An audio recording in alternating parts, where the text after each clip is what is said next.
Itu yang maksud saya kesini, saya udah nggak mau datang, dipaksa-paksa sama dia, katanya kalau nggak datang, dia kalau saya telepon nggak angkat telepon lagi.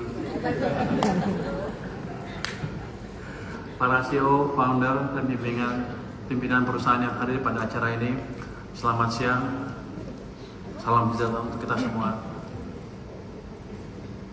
Saya cuma dikasih waktu 10 menit, ngomong apa ya? Oke, ini kan launching dari Bloomberg Business Week ya, Business Week. Terjemahan ya kalau nggak salah ya, dari bahasa Inggris ke Indonesia ditambah dengan artikel bahasa Indonesianya ya. Dulu saya langganan Business Week sebelum diakuisisi Bloomberg, kan dia sendiri kan Business Week. Itu salah satu majalah bisnis terbaik di Amerika. Jadi saya banyak belajar ilmu dari situ. Kalau untuk teknologi segala macam, saya bacanya di sana. Untuk ide-ide terbaru terkini, saya bacanya dari sana. Jadi ini majalah yang amat baik. Kalau nggak salah pernah juga diterjemahkan di sini terus hilang. Ini sekarang versi baru lagi ya. Mudah-mudahan sekarang bisa lebih lama hidupnya. Karena nanti tahun depan kita launching lagi yang baru. Ini saya paling gak suka kalau dikasih iPad ini suka mati-mati. Jadi saya harapkan Bloomberg Business Week bisa memberikan jendela baru kepada para pelaku bisnis ini tentang bagaimana perkembangan ekonomi dunia dan perkembangan teknologi biasanya. Yang paling saya suka kan di Business Week ada teknologinya tuh. Saya suka baca bagian teknologi dari Business Week karena betul-betul biasanya sih forward looking. Setelah saya baca berapa bulan kemudian atau setahun kemudian baru keluar tuh teknologi di lapangan. Jadi betul-betul forward looking. Saya dulu sih nggak pernah miss baca Business Week dan langganan saya. Langganannya bukan online, waktu offline saya langganan setiap minggu keluar sampai itu hilang. Jadi selamat kepada Bloomberg Technos yang bisa launch majalah yang amat baik ini. Mudah-mudahan ini bisa membuat cerdas orang Indonesia ke depan. Harap gitu. Saya cuma sedikit 10 menit, udah 10 menit loh, udah ya. Oke, saya akan update sedikit aja tentang tugas saya. Ya, boleh masuk ini ya. Meyakinkan Anda bahwa kita bisa menuju pertumbuhan yang 8%. Anda pasti kan nggak percaya. Yang bikin bukan saya, Pak Prabowo. Waktu Pak Prabowo bikin pertumbuhan ekonomi 8%, nggak ada ini ya. Materinya nggak di situ ya? Oh, nggak di share. Ada. Waktu Pak Prabowo mencanangkan laju pertumbuhan ekonomi 8%, banyak orang yang skeptis, anggapnya nggak mungkin terjadi. Kalau saya malah senang. Oke, kalau 8%, dulu saya belum di tim ya. 8% ya good start.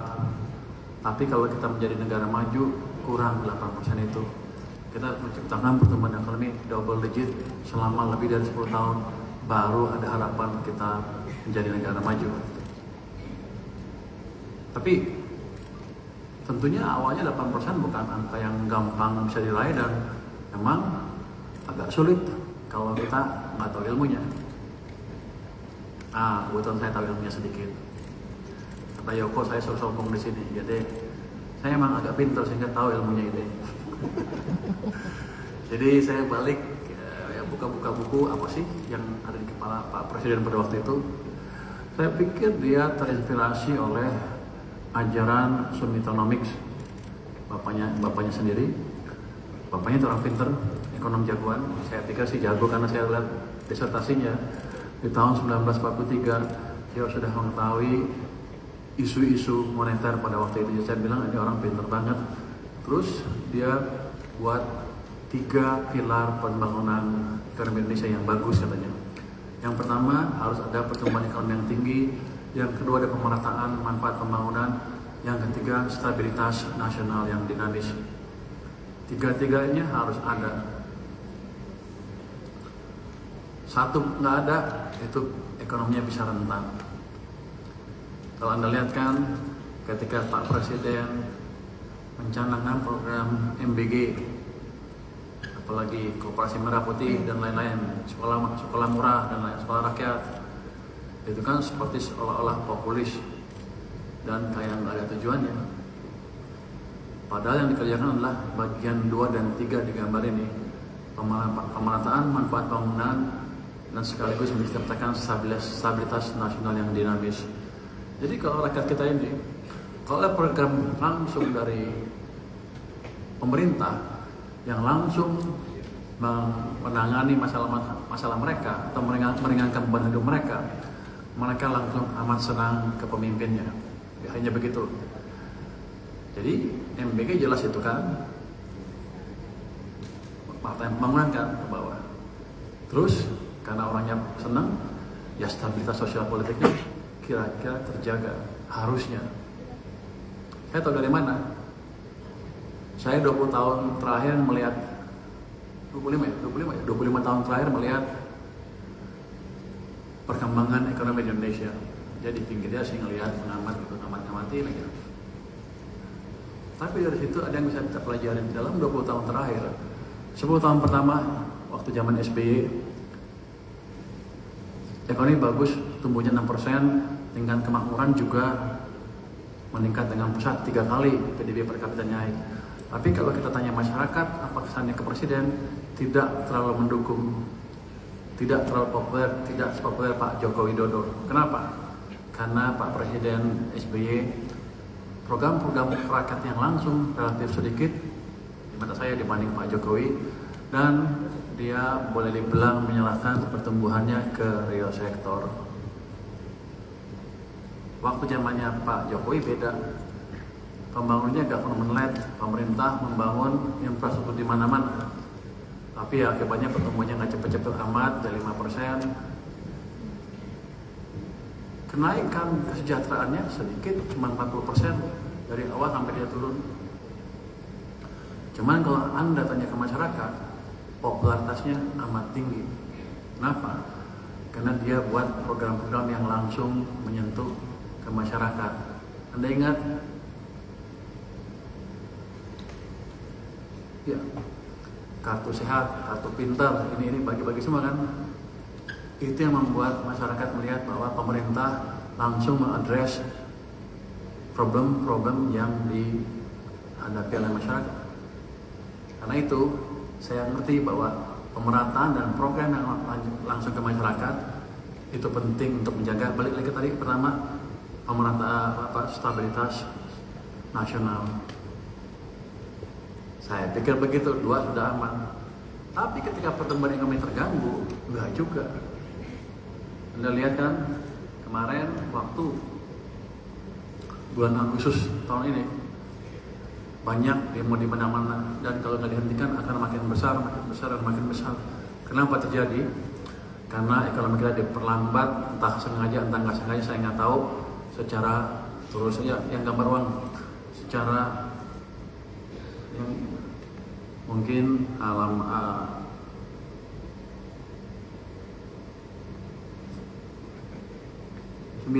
slide 9, sengaja atau nggak sengaja, sehingga ekonominya melambat. Ketika melambat, masyarakat lapar, ekonomi pertumbuhannya rendah, walaupun ada program tadi MBG dan lain-lain ini, tetap aja begitu perut kena yang lain, masyarakat yang lain kena perutnya, ya mereka nggak puas dan turun ke jalan, dan popularitas ke pemerintah turun ke level terendah selama presidensial yang baru ini. Jadi tadi 3 T-nya harus ada. 1, pertumbuhan yang tinggi, stabilitas sosial politik, dan pemerataan. Itu adalah pandangan kebijakan dari makroekonomi dari Sumitonomics. Sebenarnya saya bukan Sumitonomics, ya biar dikenal presiden saya bilang Sumitonomics aja lah. Namanya usaha, tapi emang pikirannya cukup bagus. Ya saya terapkan aja. Terus ini saya pendek sebentar kan ya. Ini menjawab teka-teki teman-teman, kenapa kondisi seolah-olah berbalik dengan cepat kan. Dalam 2 bulan lebih, dari banyak demo, dari prospek ekonomi melambat, tiba-tiba keadaan berubah. Sekarang seolah-olah masa depan kita cerah. Bukan saya ngomong sih, saya ngomong dikit terus saya tipu-tipu dikit, cerah. Bukan itu. Di makroekonomi ada yang dikenal dengan, saya suka baca buku waktu kuliah dulu, bukan suka baca sih, kepaksa baca karena disuruh sama dosennya sini. Saya murid malas juga, takut nggak lulus kalau nggak baca. Kalau nggak lulus, kalau PSD level tuh, kalau kuliah nggak lulus langsung dikeluarin, terus suruh pulang. Jadi taruhannya besar, bukan itunya, bukan pulangnya yang besar. Kalau pulang sampai Indonesia, kalau saya gagal, saya dicerain istri saya, itu yang paling bahaya. Jadi the macroeconomic of self-fulfilling prophecy itu kalangan siapa, Roger Farmer kalau nggak salah namanya. Jadi dia bilang gini, ekspektasi bisa mempengaruhi ekonomi. Kalau Anda menciptakan ekspektasi positif, maka ada kemungkinan besar ekonominya akan positif tumbuhnya. Kenapa? Pada waktu ada ekspektasi positif, orang berpikir ekonomi akan tumbuh, bisnismen berani melakukan ekspansi bisnis. Karena dia pikir, oh demandnya akan naik nih. Sementara masyarakat juga akan berani belanja. Kenapa? Dia pikir kalau uangnya dihabisin sekarang, bulan depan masih dapat gaji. Karena keadaannya pasti makin bagus. Itu yang mendorong pertumbuhan ekonomi jadi makin cepat. Jadi ketika saya diberi posisi Menteri Keuangan dengan keadaan ekonomi seperti itu, saya jalankan kebijakan tadi. Jadi bukan asal ngomong. Pertama, saya ciptakan ekspektasi. Gimana caranya? Saya belaga sombong, belaga pintar. Memang sombong sama pintar sebetulnya juga sih. Jadi pas. Ya, saya bilang nggak usah takut. Kita bisa tumbuh lebih baik.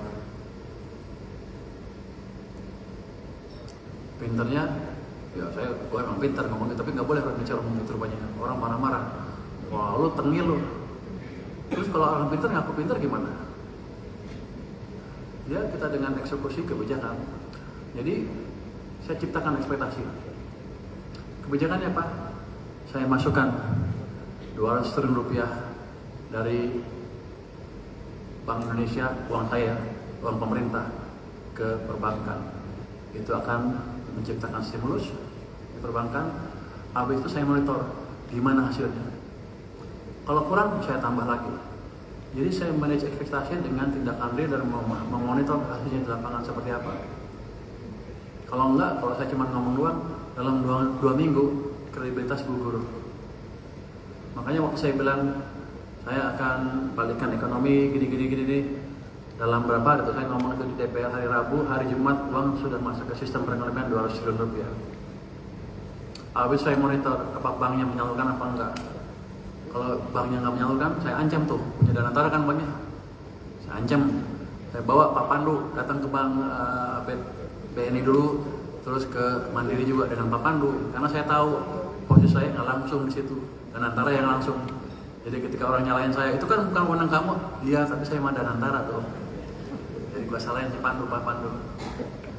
Itu memastikan bahwa kebijakannya jalan.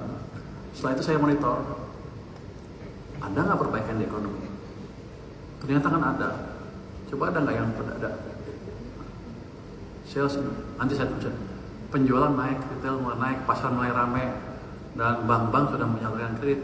Ini kalau lihat ya, Anda lihat ya, di sebelah kanan itu ada bank yang saya uang yang saya taruh di mereka adalah pertama 200 triliun, kemudian saya tambah lagi 76 triliun. 200, ini masih 200 ya, 200. Ini masih 200, pas sebelah kanan tambah lagi. Saya tambah 200 triliun, akibatnya apa? Saya pengamat, saya ekonom yang suka campur-campur, fiskal, moneter saya pakai semuanya. Pokoknya memaksimalkan pertumbuhan ekonomi. Yang saya mau jalankan adalah supaya fiskal jalan, moneter jalan, real sektor jalan. Waktu saya injek, majuan nih, kayak gua punya ini sekarang. Dan kemarin susah saya ke sana. Ini waktu saya ambil posisi Kementerian Keuangan, di sini M0-nya, uangnya. Jadi kata Milton Friedman, suatu kebijakan moneter atau kondisi moneter longgar apa enggak, jangan lihat dari suku bunga, lihat dari pertumbuhan uang, utamanya base money. Kalau uangnya rendah pertumbuhannya, maka ekonomi sedang direm. Kalau uangnya cepat, maka ekonominya lagi dorong. Anda lihat sejak 2023 tuh turun ke sini, ini sempat negatif 2023 ya, 2024 ya. Kemudian di awal tahun 2005 sempat positif. Ini yang di Saresean saya bilang bagus, kondisinya udah akan bagus ke depan. Tapi yang di sini menyebabkan ekonomi melambat dengan signifikan sehingga keluarlah waktu itu kalau di TikTok di mana di IG segala macam Indonesia suram. Saya pikir sudah balik setelah di sini bagus. Tapi Mei, Juni, Juli, Agustus di sini posisinya dinolkan lagi. Jadi ekonomi diperlambat lagi. Jadi karena di sini dihantam, di sini naik sedikit, dihantam. Kondisi ekonomi masyarakat kita amat terpukul. Makanya mereka mulai turun ke jalan. Yang saya lakukan apa? Injek uang ke sistem, bukan injek. Saya tambahkan uang ke sistem. Ini naik sana ke 13% pertumbuhannya di bulan September. Tapi Oktober turun lagi ke 7%. Wah, saya bilang kalau gitu masih kurang. Makanya saya tambah lagi nih 76 triliun ke perekonomian hari Jumat lalu. Jadi ada gas lagi sedikit di ekonomi.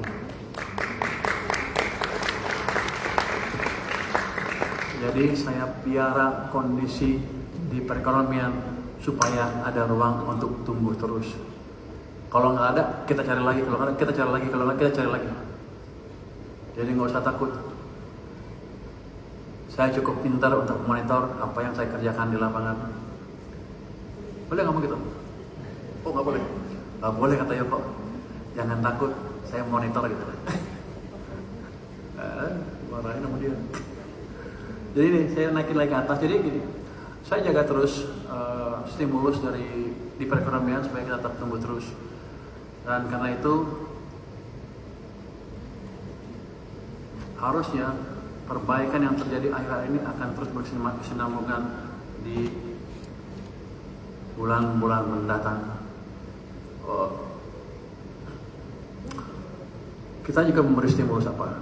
Pemerintah atas petunjuk dari Pak Presiden memberikan BLT 33 triliun di 3 bulan terakhir, 31 triliun di 3 bulan terakhir tahun ini akan 900.000 masing-masing 300.000 per bulan untuk keluarga desil 1 sampai 4. Itu akan memberi dorongan lebih ke pembelian ke daya beli masyarakat kita. Kita juga akan memberikan diskon transportasi, ada tiket kereta, angkutan laut, penyeberangan dan lain-lain itu sebesar 0,18 triliun.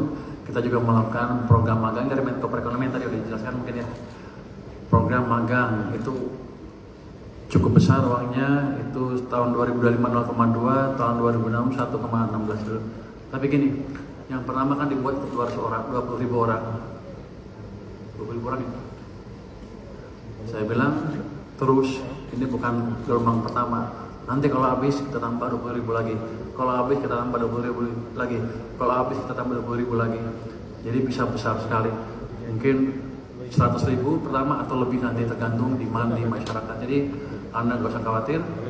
Mereka akan diberikan peluang lulusan baru, peluang yang cukup untuk kerja. Uang saku yang diberikan adalah sebesar UMK 3,8 juta. Ya kira-kira begitu. Kita keluarkan seperti itu setiap orang.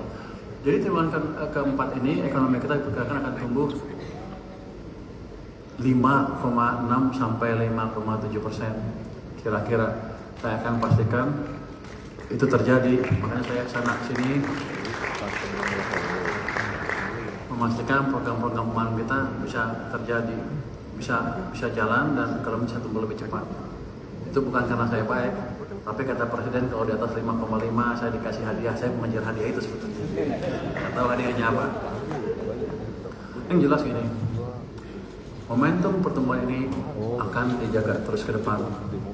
Ke depan kita akan jalankan mesin fiskal, mesin moneter, dan private sector. Fiskal moneter udah gampang, udah dekat kan, jalannya udah hampir sama, udah seirama.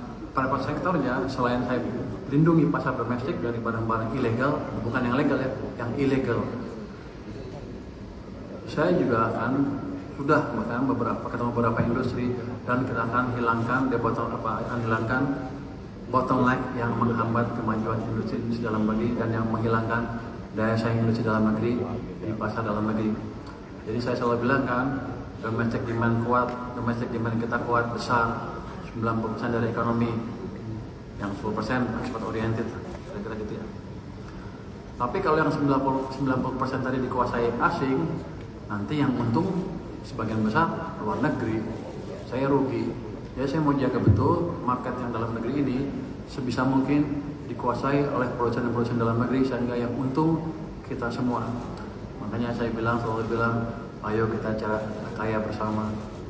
Caranya tadi memaksimalkan pasar dalam negeri untuk orang dalam negeri, memberi dukungan ke industri dalam negeri dan pekerja dalam negeri sehingga mereka mempunyai daya saing yang cukup untuk memastikan ekonomi kita bisa tumbuh dengan signifikan terus ke depan.